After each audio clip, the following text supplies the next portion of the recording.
Dragon with a Chocolate Heart by Stephanie Burgis. Chapter 1.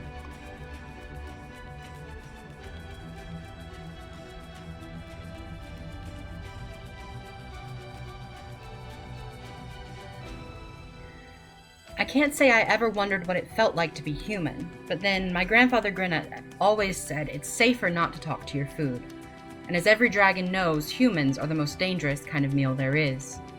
Of course, as a young dragon, all I ever saw of them were their jewels and their books. The jewels were delightful, but the books were just maddening. What a waste of ink! No matter how hard I squinted, I could never make it past the first few paragraphs of cramped, crabby text. The last time I tried, I got so frustrated I burned 3 of those books to cinders with angry puffs of my breath. "Don't you have any higher feelings?" my brother demanded when he saw what I'd done. Jasper wanted to be a philosopher, so he always tried to stay calm, but his tail began to lash dangerously, sending gold coins showering through our cavern as he glared at the smoking pile before me. "Just think," he told me. "Every one of those books was written by a creature whose brain was half the size of one of your forefeet, and yet apparently even they have more patience than you." Oh, really? I loved goading high-minded Jasper into losing his temper, and now that I'd laid waste to my tiny paper enemies, I was ready for fun. So I braced myself, scales rippling with secret delight, and said, "Well, I think anyone who wants to spend his time reading ant scribbles must have an ant-sized brain himself." He let out the most satisfying roar of rage and leaped forward, landing exactly where I'd been sitting only a moment ago. If I hadn't been expecting it, I would have been slammed into a mountain of loose diamonds and emeralds, and my still soft scales would have been bruised all over. But Jasper was the one who landed there instead, while I joyously pounced on his back and rubbed his snout in the pile of rocks. "Children!" Our mother raised her head from her forefeet and let out a long-suffering snort that blew through the cave, sending more gold coins flying.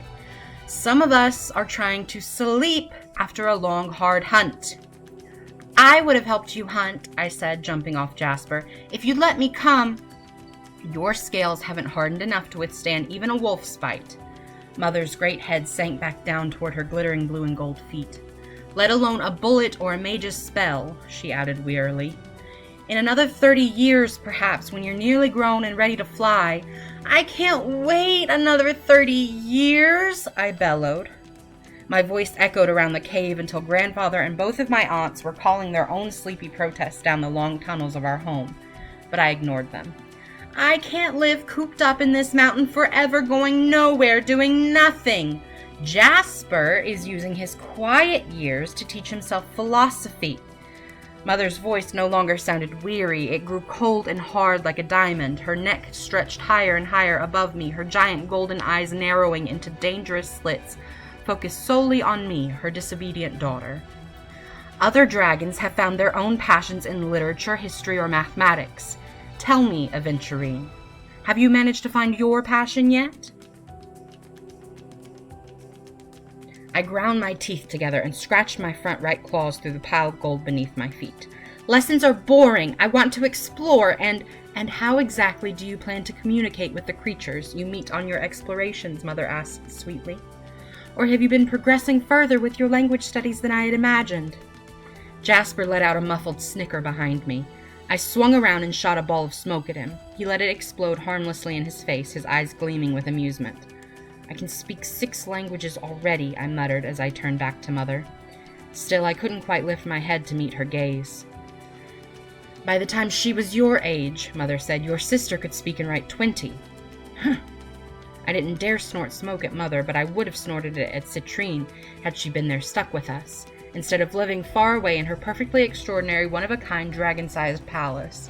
Citrine wrote epic poetry that filled other dragons with awe and was worshipped like a queen by every creature who came near her. No one could measure up to my older sister. There was no point in even trying." I could feel Mother's gaze on me grow sharper, as if she'd read my thoughts.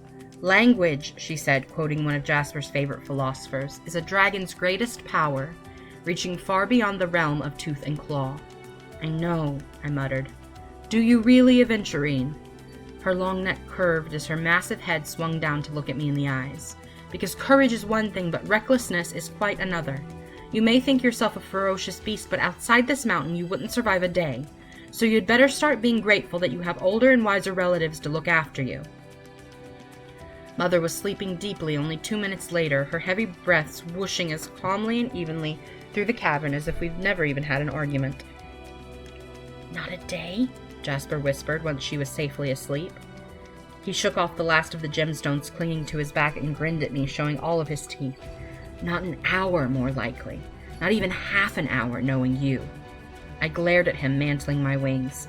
"I could look after myself perfectly well. I'm bigger and fiercer than anything else in these mountains." "But are you smarter?" he snorted. "I'd wager all the gold in this cavern that even wolves are better at philosophical debates than you. And they probably don't set things on fire every time they lose." "Oh!" I whirled around, lashing my tail, but there was no escape. The cavern walls were too close and feeling closer with every second. They were pushing in around me until I could barely breathe. And I was supposed to spend another 30 years trapped inside this mountain, listening to my relatives tell me off for the fact that it was boring? Never. That was when I realized exactly what I had to do. But I wasn't stupid, no matter what anyone thought. So I waited until Jasper finally gave up teasing me and curled up with one of his new human books, one that hadn't been burned. It was a philosophical tract, so I knew I'd be safe.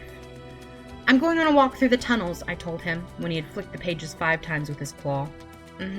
Jasper murmured without looking up. "Aventurine, listen to this. This fellow thinks it's morally wrong to eat meat and fish, too. He won't hurt any breathing creatures, so he only eats plants. Isn't that fascinating?" "Fascinating? He's going to starve." I flicked my ears in horror. "I told you humans had pebbles for brains." But my brother didn't even hear me. Smoke trickled in a long, happy stream through his nostrils as he held the tiny book close to his eyes, rumbling with satisfaction. I stepped right over his tail, 1 foot after another, on my way to freedom.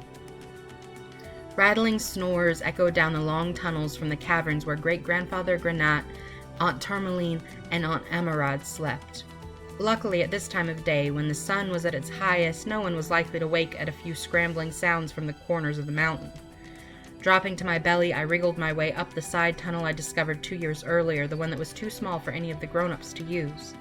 At the very top, filled and hidden by a boulder the size of my head, was a secret entrance to the mountain. It was my favorite spot in the world.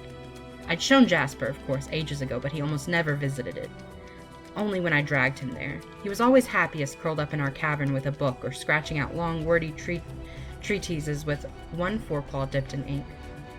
I was the one who loved pushing the boulder free and poking the tip of my snout out of the hole to take deep, tingling breaths of the fresh air outside and watch the clouds float through the sky overhead. I'd never dared to go any further, but I lay there for hours sometimes just dreaming of the day when I would finally be allowed to stretch my wings and fly across the endless sky. Today, for the first time ever, I wasn't going to stop at dreaming.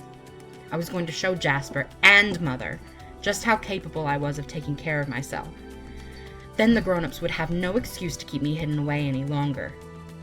With exhilaration flooding through me, I folded my wings tightly against my sides and lunged for the outside world and freedom.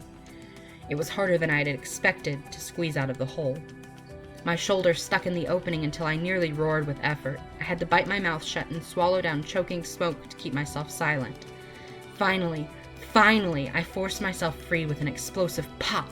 It sent me tumbling onto the ground outside and whimpering with pain. My folded wings had scraped so hard against the rough, craggy edges of the rocks that there were ragged tears now in my silver and crimson scales. What had Mother said? "Your scales haven't hardened enough to withstand even a wolf's bite." I gnashed my teeth and pushed myself up onto all 4 feet, babying my wings by holding them half folded at my side.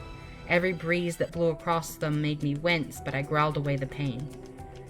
Okay, so I wouldn't be making my first attempt at flight today. Never mind. I didn't need to fly to catch my prey. For the first time in my life, the sky arched blue and free all around me, and I was free too. The jagged peak of the mountain rose behind me. Below me lay a forested valley, and in between, buried somewhere in the rumpled foothills and narrow rocky paths where animals and humans made their tiny ways, I set off down the mountainside, following the scent of food.